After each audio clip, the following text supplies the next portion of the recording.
Hi, everyone. Welcome to our talk. My name is Darren. And I'm Nick Harris. And so both Nick and I come from a very extensive background on building large-scale services. So I'm a program manager for the Windows Push Notification Service. That's the service that we'll be using that will have to support hundreds of millions of Windows 8 devices and sending push notifications. I've also worked for one of the largest IAM services in the world. That's Windows Live Messenger, and that's a service that scales to 450 million users every month, and we send around 10 billion IAMs a day. So Nick, what about you? Yeah, I come from a bit of a diverse background. So at the moment, I'm a technical evangelist for Windows Azure, and I come from a history where I've worked on things like writing software for defense aircraft, and then from that I've moved into building mobile applications with distributed back-end services. And then from there I jumped into .NET Enterprise Services. Cool. So today our talk is on delivering notifications using the Windows Push Notification Service and Windows Azure. So here's the agenda. It's after lunch. It's 2:30. I know afternoon lull is kicking in, so we're going to keep this fast and fluid like everyone's been talking about. It's interpretive dance. So we're only going to cover 3 things today, but we do have a lot of things to show you. So unfortunately, we won't have time for Q&A, but we'll be available here after the talk if you have any questions. And we'll also be available at the booth, at the Windows Azure booth. You can find us there either today or tomorrow if you have any more questions. So we're going to start by doing a review of live tiles, give you an understanding of what you can do with Windows push notifications. And then we're going to go into a deeper dive of the Windows push notification service and show you how to use it and use our APIs. And then finally, we're going to give you an introduction to the Windows Azure Toolkit for Windows 8. And so by the end of this presentation, you should be able to enable your service to send push notifications and implement live tiles. Or you should have the tools and understanding to be able to build your own push-enabled service using Windows Azure. So let's go to the start screen.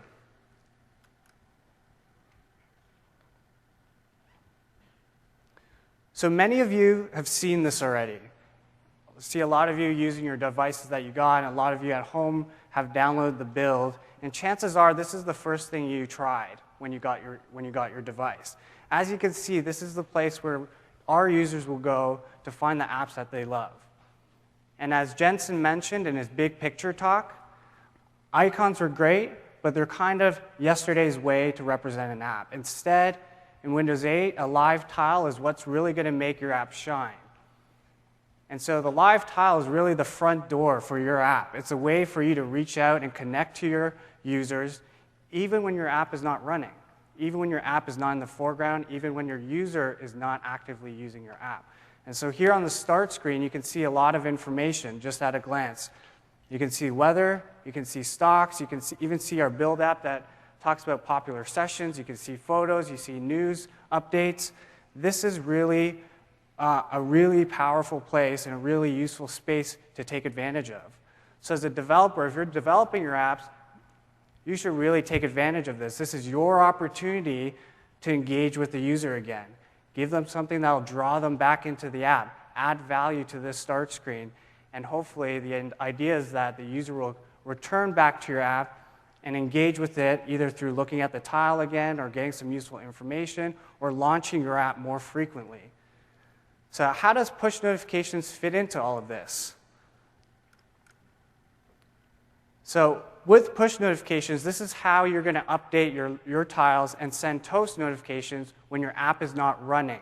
So when your app is not running, it doesn't have a chance to run any code in the background. So you're going to use the push notification service to update the tile and to alert the user. So, Darren, could you tell me if there are any apps already running that utilize push notifications? Yeah, so with your device comes with a bunch of pre-installed sampled apps, and those are written by our interns, as you saw in the keynote.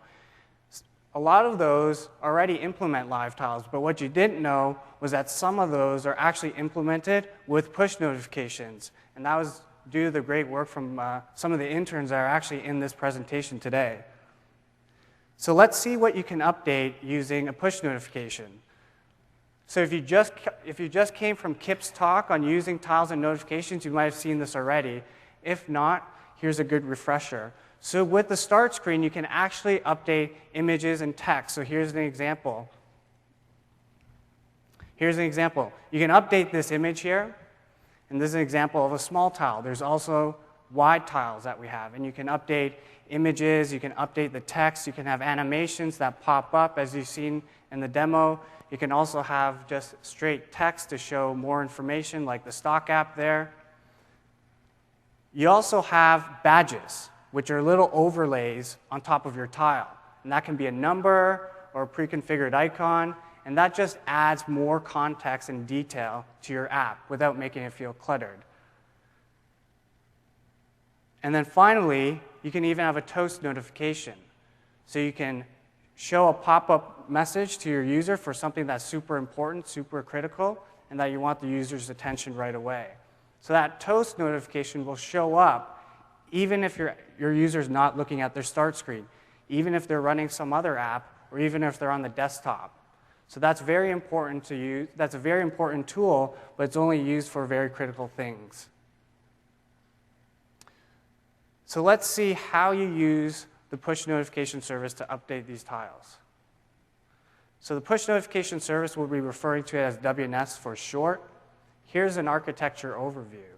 So as you can see, there's green boxes, there's also blue boxes. The green boxes are the components that you as the developer creates, right? So you have your Metro style app, and as we all know, the cloud is an intrinsic part of your app. So you also have your cloud. The blue boxes are the components that Microsoft built. So we have the notification platform natively built into Windows 8. We also have the Windows push notification service that's running in the cloud. So let's just see a show of hands here. Who's familiar, worked with Windows Phone notifications, any kind of other notification service out there? That's great. So quite a few of you. This is going to look very, very familiar. So the first step is you're going to request a channel. You request a URI. That URI is just an address for all of your notifications. We'll learn more about that in a second. So once you do that, second step is to send that channel back to your service. Tell your service, hey, if you want to send me a notification, this is the channel URI to use. This is the address in which you can reach me at. Once your cloud service has that information stored, it's going to have some business logic to kick in and decide what content to send, when to send the notification. And when that triggers a notification, your cloud service is going to authenticate, and it's going to push notifications to WNS. WNS will then take that notification and route it to the device. And once the device receives it, the notification client platform will take care of receiving that message, rendering it, and making sure your tile is up to date and beautiful. So you don't need to worry as a developer. You don't need to write any code to intercept that message, to parse the notification payload, or to render it. That's all taken care of by the platform. So let's go a little bit more detail about step one. So step one is requesting a channel URL. So every single tile in the start screen has a unique channel URI. And it's your app that requests that URI from the platform. So suppose I'm writing my news app. I want to write a news app. I have a news website. And I also want to make a Metro-style app so users can download it and see some of the latest news or the latest posts that I have and stay up to date with what's new. So my app would request a channel URI from the notification platform. And that URI can change. It's not always going to be the same. And when that URI changes, you should update your local references in your app and also update your cloud and say, hey, I'm now at this address. And we actually recommend that you request a channel URI every single time your app runs and just update your references when it changes. So that channel is generated by WNS, and as a developer, you don't need to worry about how we construct that. You don't need to worry about what goes into the token or what goes into the channel, it's an opaque channel URI as far as you guys are concerned. So let's look at the code. So this is my Metro-style app. I'm going to do it in JavaScript.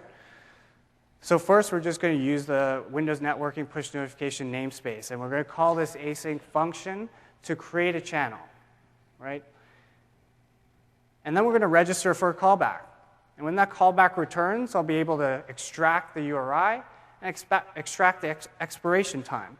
So every single channel has a lifetime, and once it expires, you won't be able to send notifications. And hence, every time you create a new channel, you will get a new channel with a new expiry. So here's an example, right? Pretty basic, no surprise, that's just a URL. And then once you're done, you're going to call a method that you'll write yourself, update channel, and that's going to actually have the code to call back into your cloud service, to register your channel with your cloud service. So let's actually dive into that a little bit more. Right? So step 2 is updating your cloud service. So your Metro-style app, I just wrote a news app, I had that code to get a channel. Now my news app is going to update my service. It's going to do so through a web-based API, and we recommend that it's authenticated and secure. Once your cloud service gets that, it's going to associate that, it's going to store that information, persist it, and associate it with any app-specific context. And what I mean by that is, suppose I'm writing my cloud service for my news app. I'm going to take that channel URI and say, hey, I can notify this user on this address. This user is also interested in these news articles. So if any of these articles change or any of these topics change, I know to send this user a notification. Other examples are like if you're doing a weather app. You will want to store those channels by zip code. So you'll know all the people that are in Anaheim that care about the weather. And if any of the information changes, you'll know who to notify. You'll know which users want Anaheim weather. Another example is, let's say you have a social networking app. You want to notify this specific user by this live ID. This is the channel you store side by side with their live ID. So once you store the channel, you'll also write some business logic on what to send and when to send the notification. So let's look at what that callback, what's actually in that update channel URI method. So suppose my cloud service had some generic REST-based service that accepted a JSON string, simply had 2 fields, an expiration time and a channel URI. In my Metro-style app, this is the JavaScript that is what I would write. So I create the payload with the URI and the expiration time. I would call this WinRT API to make an HTTP request back to my own service and post it back to my news service. And that's it. You're done.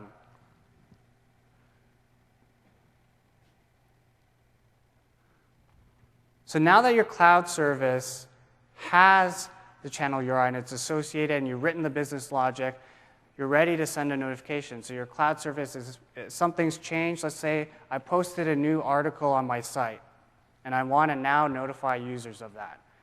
Your cloud service is going to authenticate using OAuth 2 with the Windows push notification service. It's then going to make a send notification request by making an HTTP post to that channel. And it's going to set a couple headers in that request and also specify the notification payload, which is in XML. So a little word about how authentication works. Every single Metro-style app that wants to use notifications, push notifications, it'll need to be provisioned in our WNS and Live Connect portal. When you provision your app through our portal, we will give you a set of credentials for your cloud service. And so those are the credentials your service needs to use in order to send notification to your app. So in this case, I'm going to go and upload and provision my news app with the portal. The portal is going to give me a set of credentials for my service to use. And if my service wants to send notifications to that news app, it has to use the credentials that were provided. So let's look at how you register your app. First, you'll go to manage.dev.live.com/build, and you're going to create a live ID if you don't already have one. And if you do, that's great, just sign in. I've actually kind of truncated parts of the web page so I could fit it all onto one slide. But we're just going to ask for some simple information. First, we're just going to ask for your app name. What's the name of your app? And then second, we're going to ask for your publisher string. And you can find that in your app manifest, and the portal actually has more instructions on how to get that information from Visual Studio and from your manifest. So once you do that, you click I accept. we will provision you with three things. We will give you a package name. So this package name goes back into your client application. It goes back into your Metro app, right? So I would take that and copy and paste that into my news app. It's also going to give you two things, a client secret, a secret key, and an application ID for your cloud service. So those are the highlighted pieces here. So in order to send notifications to that package, to any app with that package name, I have to use this client secret and also this package security identifier, and vice versa, right? If I want to receive notifications from a service that has these credentials, this particular package security identifier, it has to have this package name in its manifest. So it's like a one-to-one coupling between your service and your app. So once you have your secret key and your package SID, here's how you authenticate with WNS. Here's the HTTP request. It's a post to login.live.com/accesstoken.srf. And it's just the form URL encoded payload. The grant type in this case is just client credentials. That's the OAuth profile that we implemented. The client ID is that package SID that we provision for you and provision for your cloud service in the portal. The client secret is that secret key that we provisioned, and again, from the portal. You can copy and paste that right into your code. The scope is always going to be notify.windows.com. That never changes. It's very important that you URL encode your package SID and your client secret because that's needed for this request. So once that HTTP request returns, this is the response. You'll get a 200 OK, and in the response payload, you'll get an access token. What you'll want to do is cache that access token, store it, so that you can use it on all your notification requests. So you don't need to authenticate each and every one of your notification requests. You can authenticate once and reuse that access token on all subsequent requests until the access token expires. So now you've registered, now you authenticated, you're ready to push. So going back to the news app I'm writing, there's 34 new articles that I've posted, and I actually want to tell the user about that, but I want to just put a little 34 badge on top of the tile. So I'm going to post to that channel for that user. Content type's just text XML. In this case, I'm sending a badge, so the type is going to be WNS badge. And hey, look, there's your access token. So you have to include the access token as part of the authorization header in your request. Here's the payload. It's just XML. This is an example. You can do this exact same request and use other notification templates. So you can repeat this process for tiles and also toasts. And so once you send that, this badge will appear on top of your tile. And that's what we wanted. And once this request returns, you'll get a 200 OK.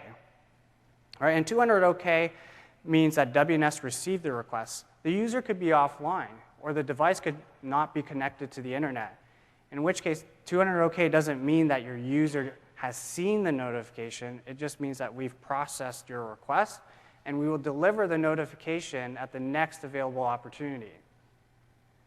And so you can see there's also additional headers here. That's just useful for debugging, so you'll want to log that with your service so that you can use it for debugging, or when you're reporting issues through the forums. That's all good metadata to have. There's also a couple of headers that you can use. It gives you some more metadata on like what WNS did with the notification. And all of that is covered in more detail in the documentation. And so that's very easy. So you have, you register and you make one HTTP request to authenticate. You make another HTTP request to send a notification. It's all very easy. We've actually made it even easier for you. So today we're announcing the Windows push notification recipe, right? And that's just a managed C# library that you can drop into any existing .NET web application and use our APIs and use the library to send notifications. It's actually going to take care of creating the notification payload for you. It's also going to authenticate, and it's also going to send that notification using all the right headers for you. So let's look at the code on how to use the recipe. So here's how you authenticate. So what we're looking at right now is code, C# code that you'll have in your cloud service. So you'll be using the recipes push notification security namespace, and you're going to create a WNS access token provider. And the two parameters to that are your package SID, again, from the portal, and your secret key. And those are your credentials for your cloud service, right? So now, how do you send the notification? That's in this namespace, recipes push notifications, and you're going to actually instantiate a toast notification. Here's where you put that token provider. Next, you're going to specify the channel URL. You're going to specify the template to use. In this case, we're going to use a toast template that has a combination of one image and 2 lines of text. So obviously, we need to supply the image. Here's an example of an image we've stored in Azure using blob storage. And then we're going to add the 2 lines of text. So Miguel, your best friend, I thought I was your best friend. comments on your status. He loves that quote. How have you ... right? So once you're ready to send, you call the send method, and this notification pops up for your user. So it's that easy with the recipe. So let's recap. We've actually gone full circle now and seen all the code to send a notification. First, you request a channel, and then your Metro-style app registers that with its cloud service.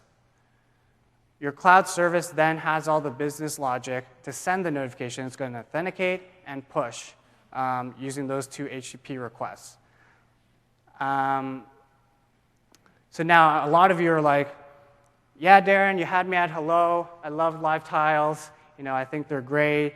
I know that the cloud service is an intrinsic part of my app, and I need one for push notifications and other things, but I actually don't know how to build a cloud service. I've never done that before.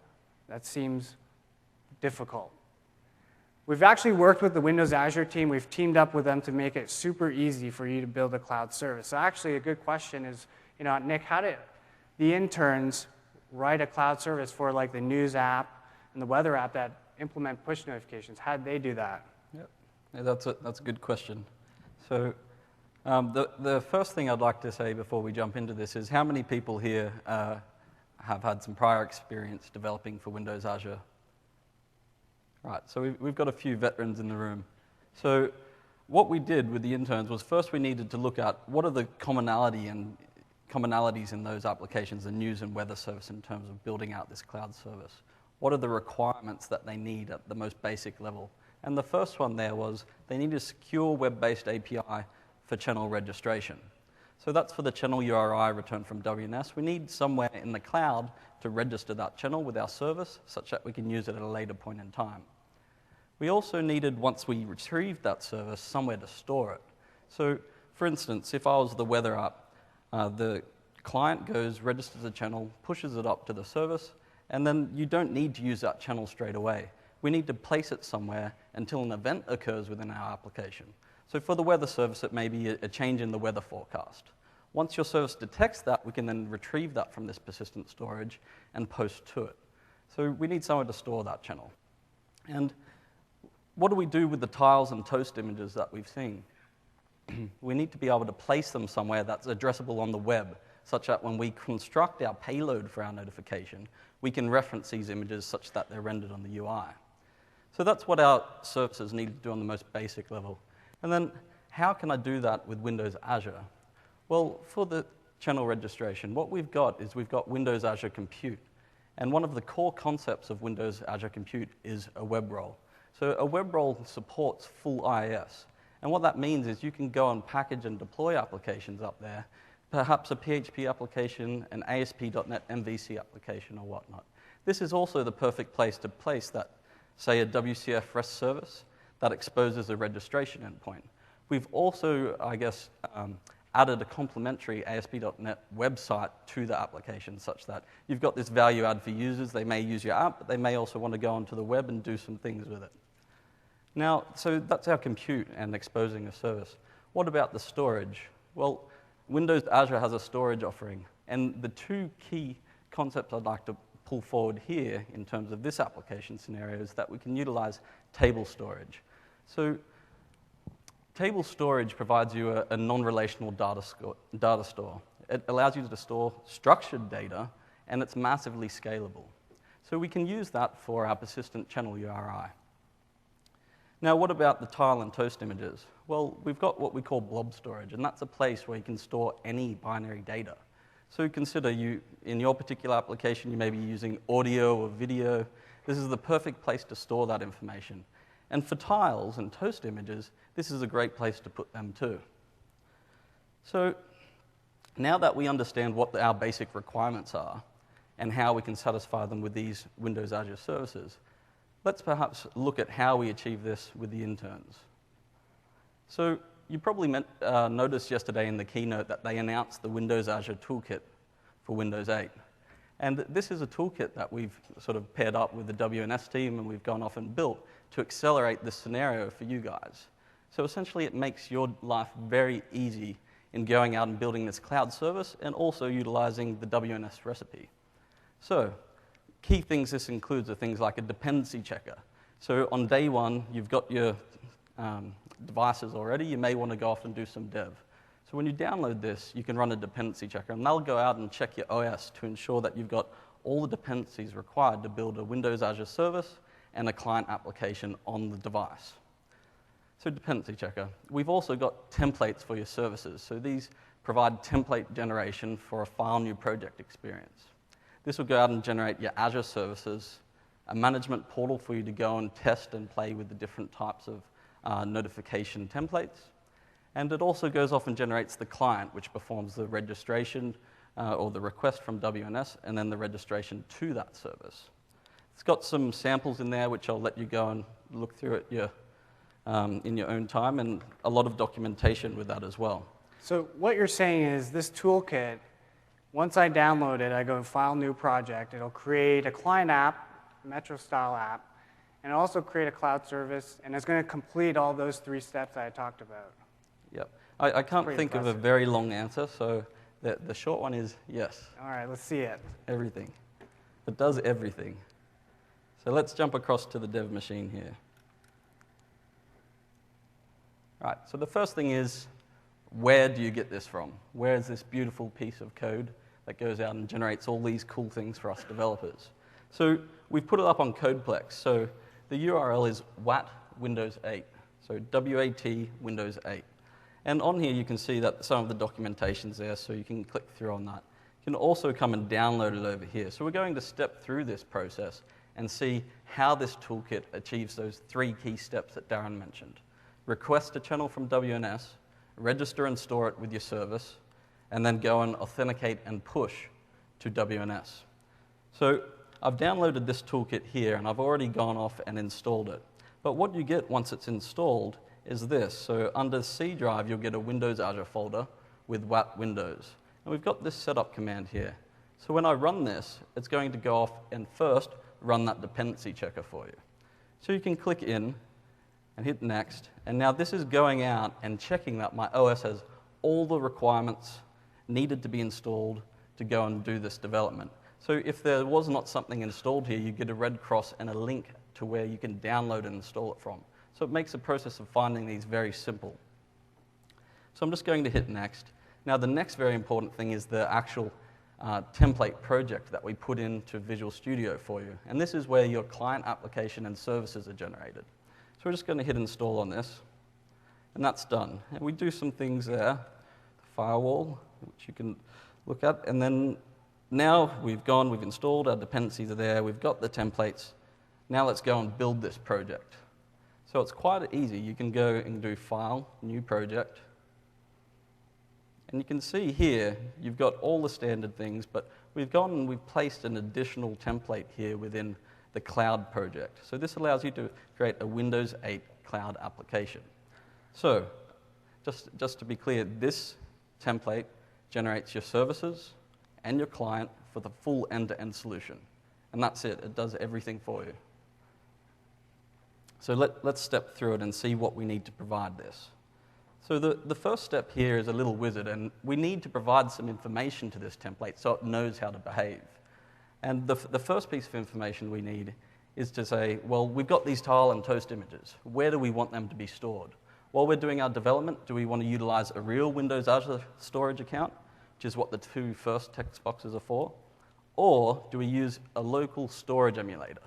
So the important thing to note is, just like those developers that develop for Windows Phone and such, there are emulators for Windows Azure. We call it the Compute and Storage Emulator. So what this means is you can go and develop all these things locally on your machine without even having to publish up to the cloud. So it makes your development cycles very fast. So I'm just going to select Use Storage Emulator.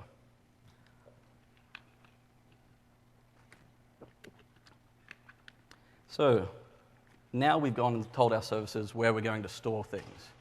Now, what about the client? The client needs to authenticate against WNS. Darren walked through in step 3 the authentication process. And we did need to jump out to a portal to go and register our app to get those credentials that we require when posting. So let's take a look at how to do this. So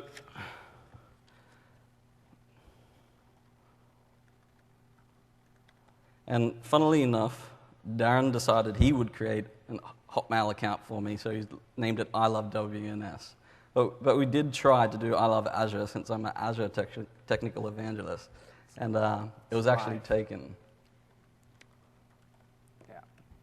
Yep. He's struggling because I created this for him, hence I Love WNS. Yeah.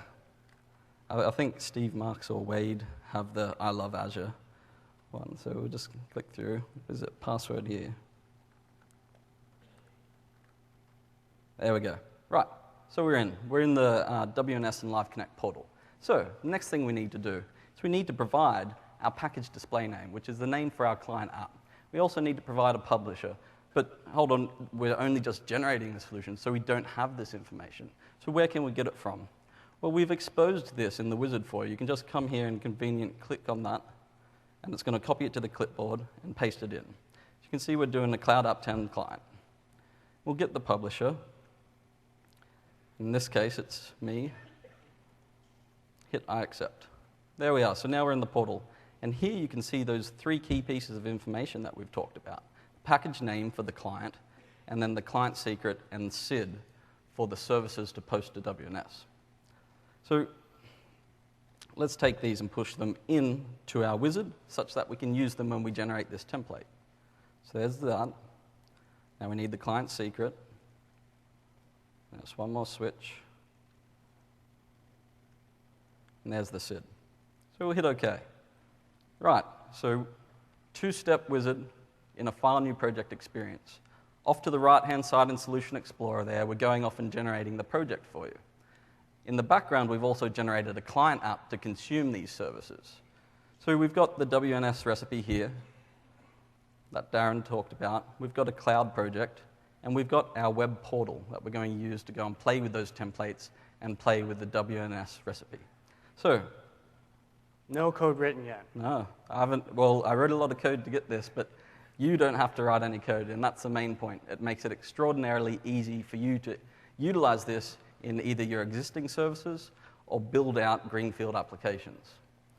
So, all right, let's fire it up. Yeah, let's fire it up. I'm excited. Let's go. So I'm spinning up the services. So while that's spinning up, it's just going and packaging that application and pushing it into the Windows Azure Compute emulator, which is running down here on my taskbar. So while that loads up, I'm just going to come out, and I'm going to go and open that client that needs to register the channel and consume those services. So I'm just going to open up the solution folder, and you can see this client application here. Now note, your Windows Azure development is being done in VS 2010, and your client application development is being done in Dev 11. So we're going to pop open the client app. We're just going to open with VS Express for Dev 11. There we go. So here's our client app. So we've got a client application. This is a Windows Metro style app, HTML and JS. And then back over here, we've got our services. So what we'll do is we're going to step through the application and see how it works. So let's spin up the client. Our services are running. We'll just check that. So there's our service portal. This is an ASP.NET MVC portal. It's got a WCF REST endpoint for channel registration sitting there. Let's hit F5 on the client. So services are running, client spinning up. Here it comes. Right. So it's a simple test harness for this, which demonstrates all the code required. Now, the first thing I'd like to point out is this. We're running on local host, and this is our WCF REST endpoint for registration. Now, when I click this button, it's going to do the first step that Darren talked about, which is request a channel from WNS. And then the second step it's going to do is it's going to take that channel and then register that channel with my cloud service. So request channel from WNS, step 1, and then register with my cloud service, which will take care of storing it. So let's open the channel. There we go. So you can see it's already retrieved the channel from WNS, and it's posted that to my WCF registration service. So that was pretty easy. Now, what do we do with that? That's all gone and been stored up in our local storage emulator. And we can utilize this portal to go out and go and post notifications to this channel. So we'll just log in. So you get this portal for free out of the toolkit? Is for free. So this is a portal into your cloud service that the toolkit created? Yep, and it's also a demonstration of how you can use ASP.NET MVC within Windows Azure. So the credentials there are within the documentation, which comes on the website, and I'd encourage you to change them before you deploy something, live into production. And now here we are at the portal, and we've got two things here, a push notifications tab and a blobs tab. So I think we'll start with the push notifications. Right. So as you can see here, we've got the channel URI, and that's what the client has registered and posted to our service. And we've also got this drop-downs over here. So we've got a drop-down for the type of notification we want to send. So we've got badge, tile, and toast.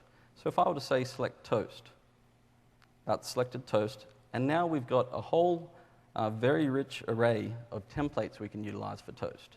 And what you're getting here out of the box is a means by which you can go off and play and use these and see how you can implement the code under the hood. So let's start with perhaps a toast text 1. So here we go. It's gone out and it's created us a template. And then we can say, hello world. Hit send. Now that's authenticating. All right, let me see here. I've got connection problems. So let's just try it again.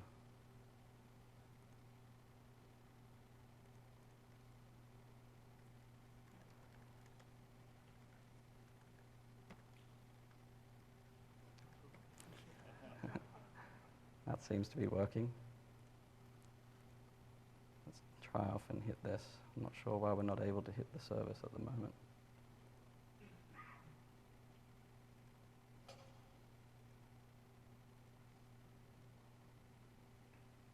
Okay. It's all running local. So.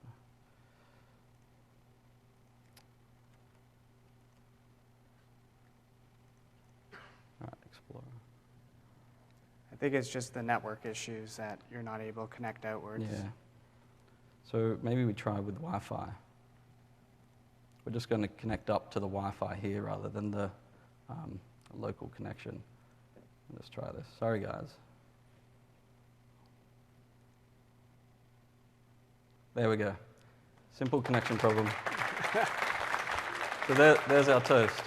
So how easy was that? We've got a notification, and we've been through a wizard. That's about it. Make sure you have Wi-Fi. Yeah. Yeah. So make sure you have a connection to the internet such that you can post to WNS. Right. So that was straightforward. But what about the other template types? So we've seen one that we request a channel from WNS. We've registered that with our service up in the cloud, which is stored into storage, and then we've gone and pulled that channel out, authenticated against WNS, and posted a notification. So there's a lot more different templates available here. So perhaps one of my favorite ones here are toast image and text. And what we can do is we can say send a Windows Azure logo, You can say maybe Windows, Azure,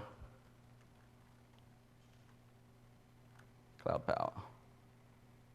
There we go. So there's a toast image and text. So they're two different templates. And there's a lot of templates here which I'll let you go and explore in your own time.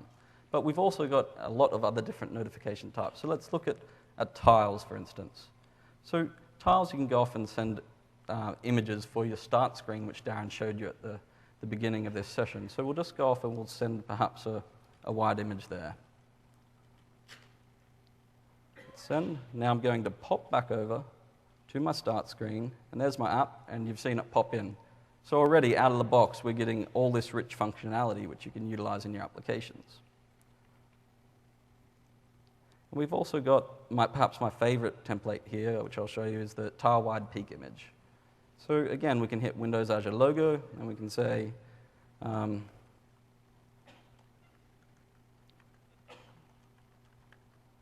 right.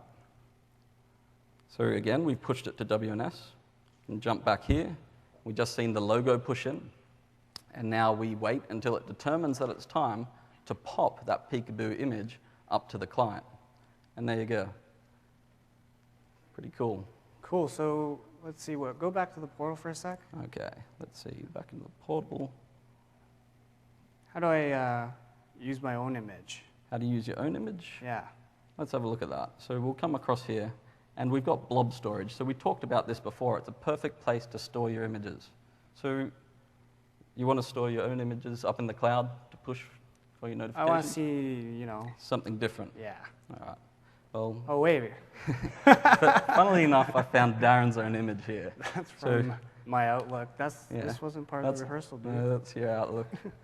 And we're just going to go and upload this into the local storage emulator. So Darren's a handsome man, so we're going to send him a message. Let's jump back over to the push notifications. Select toast. We're going to do toast image and text again. And now in the template, we've already got this put here. So we're going to go and say, perhaps, what happened the other day when you worked all day on Tuesday, right? And I think it was on Tuesday, it was Darren's birthday. It quite literally was Darren's birthday. And to help deliver this for you guys for the keynote, Darren worked until 1:30 a.m. the next day. So happy birthday, Darren. Thanks. All right. So that's a simple demonstration of notifications. We do have badge there, which Darren demonstrated in the start of the session, and I'll let you guys go out and explore that on your own. Right, so we've looked at the 3 major steps for your cloud-enabled push notifications. 1, we've requested a channel from WNS. 2, we've registered that with our cloud-based service and stored it. And 3, we've authenticated and pushed through WNS. Next, we're just going to quickly jump in and step through the code. Right, so to do that, we need a few breakpoints. So I'll start on the client. So this will show you what you get out of the box. So we need a client, so we need to know where we're registering the channel. We also need to put a breakpoint in the callback, where we do step 2 and post that up to our service. And then once we post it to our services, we need a breakpoint over there. So I'm just going to go in and put a breakpoint in my registration service, perhaps in the register method. And then I'm going to go and put another one in where we do the authenticate and push. So I'm going to put that in the toast action. If you can see it there. Right one, somewhere near here. There it is. There we go. Right, easy. So let's start this flow again, but we're going to do it from the client and see the code that's being invoked. So it's important that you understand this, so when you go out and build your own services, you can utilize this. So we're going to switch back to the client. Right, we're going to request a channel and register it with our service. Bang. We call into the WinRT API, request a channel, async from WNS, and then here we wire up the callback. So I'm going to hit F5 because we've got a breakpoint in the callback. There we go. So here we've already got the channel, as you can see, and an expiration, which you can use in your services if you so wish. Going to form a payload to post to this registration. Most important thing here is the channel. Depending on what auth mechanism you implement, you can put that in here, whether using Windows Live or the Windows Azure App Fabric Control Service, and then to post to our WCF REST service, it's a simple XHR request with a JSON string. So I'm going to hit F5. When I do this, it's going to post that to my services, and we'll hit the breakpoint there in our Azure project. So there you go. We've hit in here. So I just do a small transform on the DTO into an entity which I use on the server side. And now we're going to subscribe to this. So this is the store portion. So we've requested, now we're registering, and we're going to store. Now to store, we're using Windows Azure Table Storage. Now Windows Azure Table Storage is exposed through a Managed API and also a REST API. In fact, the Managed API wraps a REST API, and you can get at this through this Microsoft.windowsazure.storage client. And what we're using for this service is a table service context. So has anyone done work with WCF data services before? So a few people. So you'll probably be very familiar when I go to definition on this guy. You can see that this is, in fact, a derivation of the WCF data service class. All right, so that's it. Now, that allows us to go and interact with our storage quite easily. And here, I'm going to go and have an expression which goes and looks up a row, utilizing a partition key and row key, which is how we uniquely identify a row in Windows Azure Table Storage. Sort of similar to, if you're familiar with SQL, then it's like a composite primary key. So we go and update it, then we just hit F5 and it's gone and saved that back to the DB. So we can now go back over to our service and just do a refresh here, go to toast, and we'll select just a toast text, and we'll do our final toast and step through the code there that uses the recipe. Right, hit send. Now the very important thing here is to escape all text from your users because you need to deliver a valid XML payload. You can see the token provider, which Darren stepped through here, and it's got those two values from the portal, the client ID and the secret. So that's used for authenticating against WNS. And we've got a very simple way of newing up a toast notification that's going to handle all of this for us. Channel URL and the text, which we're going to push out here. So we'll just step over, sorry, I stepped in. Step over that, and then, so one line of code, new it up. Second line of code is the send. So we'll step in here. Now, we're still in the recipe, we're in the recipe namespace now. So this is all code written for you. You just take it and write those 2 lines of code, and this does all the HTTP requests under the hood. So we'll step in here.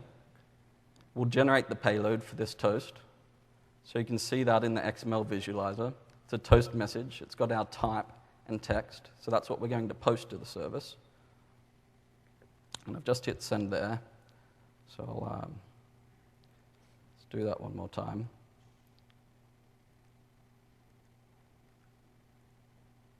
Let's hit a breakpoint. Sorry. Let's go in, hit send. Now the send operation goes and authenticates against WNS. So I'm just going to go in here. This is our authentication. This is all done through the recipe. New up the payload, again, client secret and client ID.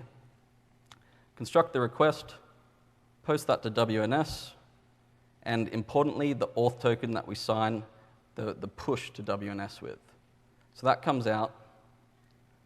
Form the request, which has our payload channel ID and the token. Push that to WNS. There's our notification. We've got a response. We do extract response information for you such that you've got something nice to program with. And as you can see here, there's a result. Received OK. Cool, so that's it. Simple walkthrough of those 3 key steps, and these are all provided by the Windows Azure Toolkit for Windows 8. Right, so let's just jump back to the deck. So we're thinking now, so we've got these apps, and what did Balmer say in the keynote? Steve Ballmer said yesterday at his keynote that there is probably already 500,000, that was since yesterday, 500,000 downloads of the Windows 8 developer preview. What happens if we build an app and we need to scale out to hundreds of millions of users, right? Yep. So that's going to be a challenge for all developers to get to the scale of millions and hundreds of millions of users. Yep. So what we've got there is a very key thing. Using Windows Azure, you know that it's going to provide the resources to scale your services as your app grows.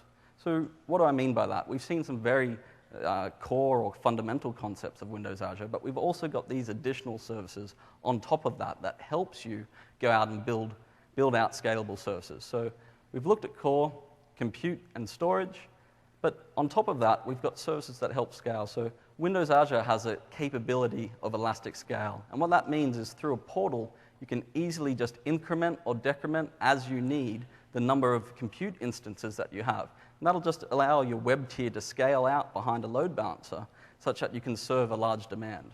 We've also got a CDN there.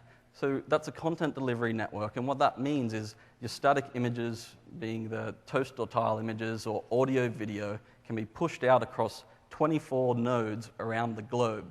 What this means is that when your user within the application or whatnot tries to access that resource, it's going to come from the closest node based on performance. But that's storage, right? But what about your services? You may have this REST service, and you may have a whole bunch of other services that your application provides. So you need to be able to perhaps reduce the latency for your global application that there'll be when this application requests out to them. Say, for instance, if I'm sitting down in Australia and I have my service over in Europe deployed there. I'm an Australian user. It's going to be very fast to hit those services for people in Europe, but as you go out and out and out, the latency of those calls hitting those services is going to take longer and longer. So what Traffic Manager allows you to do, or what it does, is it provides load balancing across multiple hosted services. So you could then go and say, deploy an instance to Europe, deploy an instance to US, deploy an instance to Asia, and then this load balancer will route your users' traffic to closest, hosted service based on, there's a few different methods implemented, but the one, prominent here is based on performance. So reduce latency by using this. And the last thing I'd like to call out is the Windows Azure App Fabric caching service. So what this is it's a distributed in-memory cache that sits there that your, say, scaled out web tier can go off and hit, and things you store in there are things like data sets, perhaps profiles or lookups and those sorts of things. And by using this, it means that when you hit the service being a client application, you don't have to hit disk to get that information back. So what it means is you're going to hit memory, and this is going to be lightning fast when you compare to hitting disk. So for high-performance systems, the App Fabric cache is extraordinarily useful. So how about we recap here? Yeah, so let's recap the entire session. So we've showed you the 3 easy steps that you need to implement to send a push notification. First, you request the channel. Second, you register that with your cloud service through your app callback. Third, you authenticate and push that notification to WNS. And so some takeaways, the push notification recipe, that's a really easy way for you to enable push notifications on in your existing web services. Yep. And the Windows Azure Toolkit for Windows 8 is the best way to get your cloud service up and running for storing those channels and managing the push of notifications using the recipes. I'd encourage you to download it and play with it. It is available on Codeplex. The last thing to take away is Windows Azure provides the resources you need to scale your services as your app grows to the global demand. And here are some resources that you'll want to visit. You'll need to go to our WNS and Live Connect provisioning portal, and that's at manage.dev.live.com/build. You also want to download the toolkit off of Codeplex, and that's at watwindows8.codeplex.com. And there's also abundance of documentations on the Dev Center website. So go to dev.windows.com. There you can find, we didn't talk a lot about the notification payloads, but there's a lot of documentation about that, and also our API headers. Here are some additional sessions that you should either go attend or review the webcast. So like I said, using tiles and notifications, that's Kip Olson's talk that talked a lot about the different templates that you can use to send rich tile updates. We've got identity and access management for Windows Azure there, so that's a really great talk by Vittorio to go and watch if you want to go and see how you can lock down that registration service. And perhaps another important one to see is the two there being 869 and 870. Both those ones about building highly scalable applications using Windows Azure. All right, so thanks for attending our talk today. We hope you enjoyed it. If you have any questions, feel free to approach us after the talk or come to the booth, the Windows Azure booth tomorrow or today, later today, and we'd be happy to answer any of your questions. So enjoy the rest of the conference. Thanks, guys.